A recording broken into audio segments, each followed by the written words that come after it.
lakon apa ni? Ya, banyak terkehel ni nak dekat raya. Oh, yelah dek. Apa gaya dah ni banyak sebenarnya. Oh, jadi alhamdulillah lah rezeki pokok kita berlakon boleh buat gaya. Tapi masa yang sama kita jangan lupa kita nak masuk kepada 10 akhir Ramadan ni.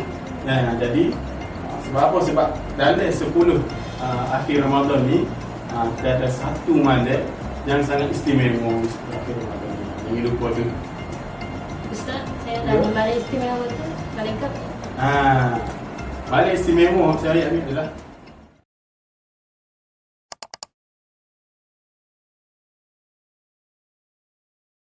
Bismillahirrahmanirrahim. Assalamualaikum warahmatullahi taala wabarakatuh. Alhamdulillah, segala puji bagi Allah Subhanahu wa taala yang masih lagi memberi kita ruang dan peluang untuk kita bernafas dalam bulan Ramadan yang mulia.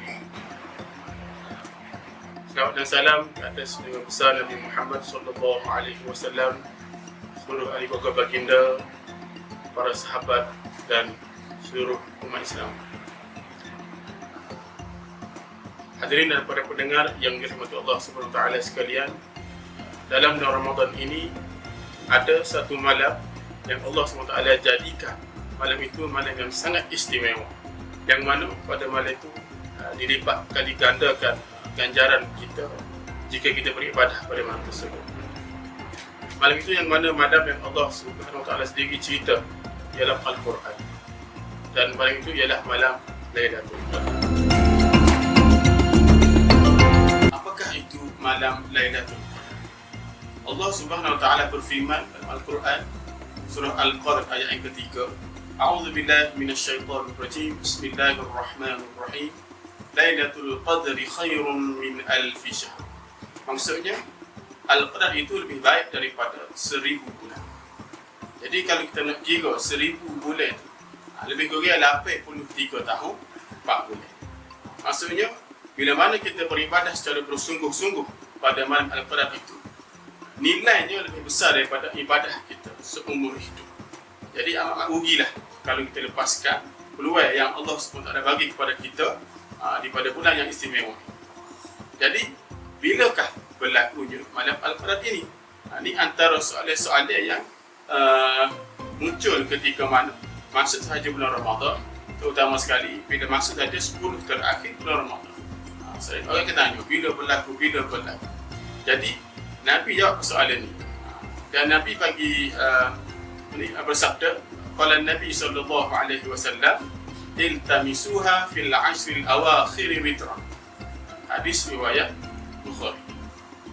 Jadi Nabi kata, carilah malam Al-Qadar ini pada malam-malam ganjil di 10 terakhir bulan Ramadan.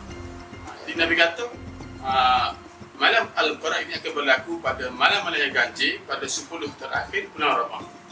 Jadi di antara malam yang ke-21, malam yang ke-23, malam yang ke-25, malam yang ke-27 dan terakhir adalah malam yang ke-29.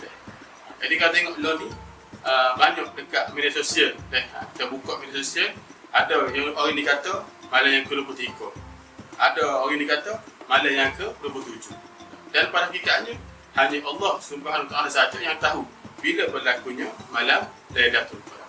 Jadi tugas kita hanyalah mempertingkatkan amalan kita di 10 akhir bulan Ramadan, terutama sekali pada malam-malam ganjil di 10 akhir bulan Ramadan.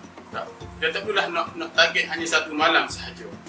Sebab apa? Sebab andai kata kita lepas pada malam itu, amat-amatlah rugi malam ganjil itu. Jadi tugas kita hanyalah meningkatkan amalan kita. Mudah-mudahan Allah pertemukan kita dengan malam Al-Qadar itu sendiri.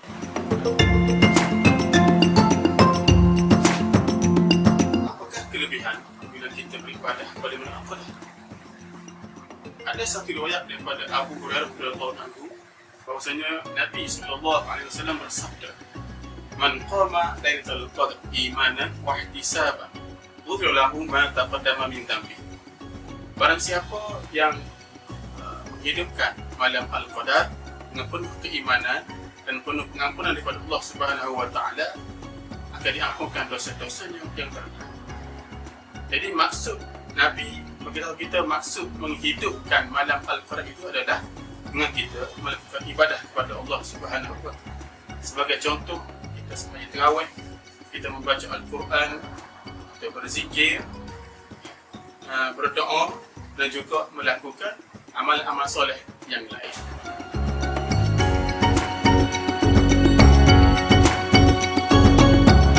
Mudah-mudahan Allah SWT mempertemukan kita dengan malam Lailatul Qadar, menerima segala amal ibadah kita, mengampunkan dosa kita, sekaligus menulis nama kita dalam kalangan hamba-hambanya yang dibebaskan daripada api neraka, insya-Allah. Sekian daripada saya. Wabillahi taufiq wal hidayah. Wassalamualaikum warahmatullahi taala wabarakatuh. Ramadan Mood on.